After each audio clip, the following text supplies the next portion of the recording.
Pour conclure cette conférence, puisque nous arrivons au terme de cette conférence, je propose au président de la Credo de revenir. Question, réponse.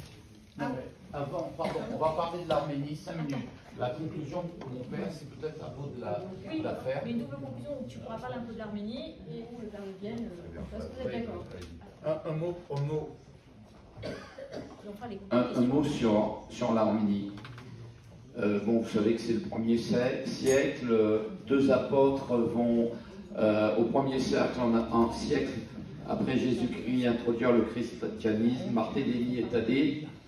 Et donc l'église arménienne est une des plus vieilles églises du monde. Mon père, je parle sous votre contrôle. Je vais aller vite parce qu'on n'a pas beaucoup de temps. Ce qui se passe aujourd'hui, je vais parler seulement des événements actuels. Le Karabakh a toujours été arménien. C'est une terre arménienne. Ce Karabakh a été peuplé à 97% d'Arméniens. Le Nakhitchevan aussi, à l'époque, était majoritairement peuplé d'Arméniens.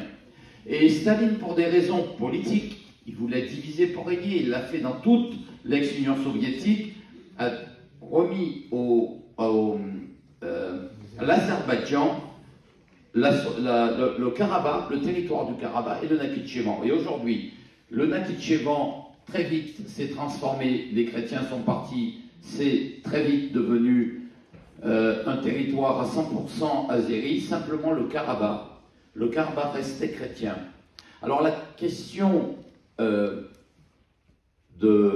l'Azerbaïdjan et de l'Arménie n'est pas une question religieuse. Je vous le dis tout de suite, c'est pas une question religieuse.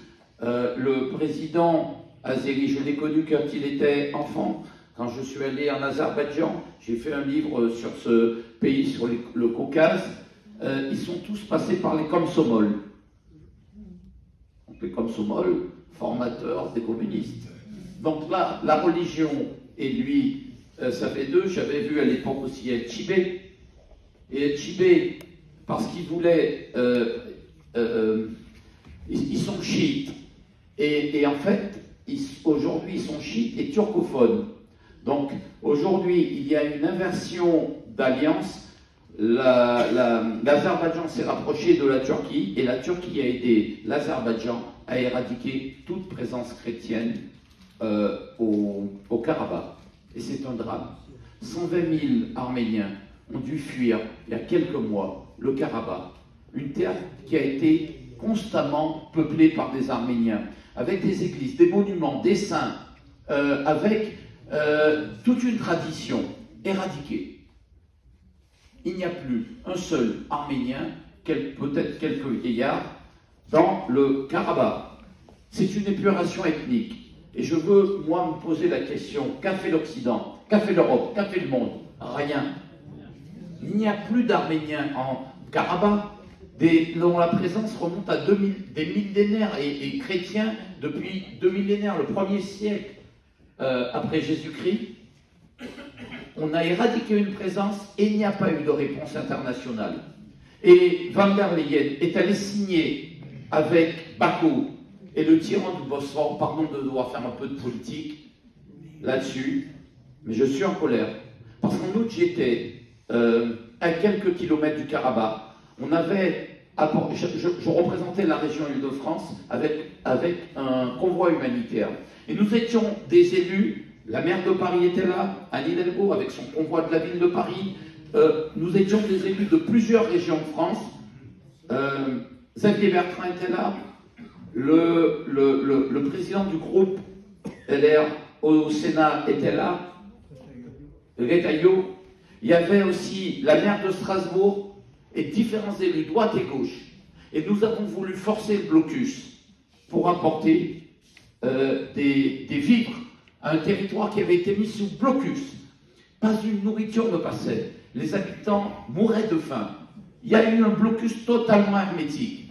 Et pendant qu'on enfermait les populations, la communauté internationale se taisait. Van der Leyen allait en Azerbaïdjan signer un accord pour le gaz et le pétrole. Gaz et le pétrole que l'Azerbaïdjan récupère de Russie et nous revend. Donc on a fait un blocus sur la Russie formidable. Mais ce blocus passe par aujourd'hui différents canaux, dont l'Azerbaïdjan. Voilà. Et aujourd'hui, eh bien, l'Azerbaïdjan s'en prend à l'Arménie même. L'Azerbaïdjan veut faire un continuum géographique avec l'Arménie. La France, et je dois le reconnaître ici, a été le seul pays européen à défendre l'Arménie. J'en ai parlé moi-même au président de la République. Et il m'a dit, je ne vais pas révéler ce qu'il m'a dit, mais il a eu des mots très durs sur Aliyev.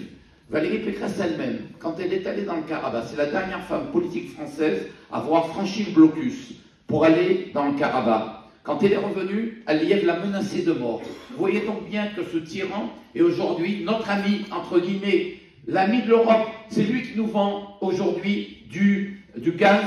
C'est lui qui aujourd'hui fait la loi, aidé par la Turquie. Je le dis ici, la Turquie a fait venir 1200 djihadistes au moment de la guerre avec le Karabakh, qui venaient de Syrie.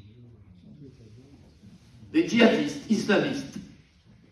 On voit bien qu'on n'est pas dans des régimes, ce sont les deux régimes figurent parmi les pays les plus considérés dans toutes les classifications internationales comme les plus dictatoriaux du monde. Et aujourd'hui, ce sont nos alliés, aujourd'hui, ce sont nos amis. Aujourd'hui, l'Arménie, à part, effectivement, la France, est le seul pays qui, même Mélanie, qui se dit nationaliste ou patriote, a abandonné l'Arménie et soutient l'Azerbaïdjan. C'est un drame que vivent aujourd'hui les Arméniens, ils sont seuls. Et qui aujourd'hui les aide? Eh bien, je suis parti avec le ministre de la Défense dans un avion militaire. Et nous étions quelques-uns à avoir fait le voyage pour amener des armes en Arménie. Et il a osé franchir ce blocus. Je parle de l'actuel ministre de la Défense. Mais le problème, c'est que tant que l'Europe continuera sa politique, où la question de nos alliés historiques, les Arméniens font partie de nos alliés historiques, comme l'Orient arabe, comme le Liban, comme toute la chrétienté en Orient.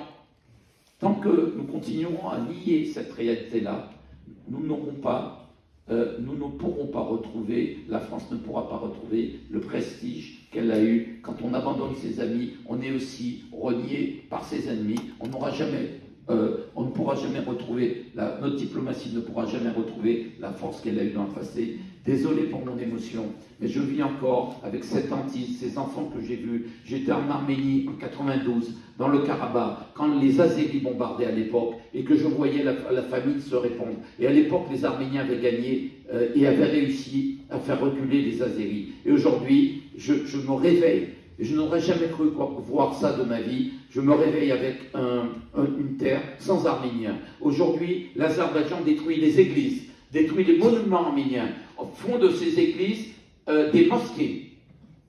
Alors que, encore une fois, ce n'est pas une guerre de religion.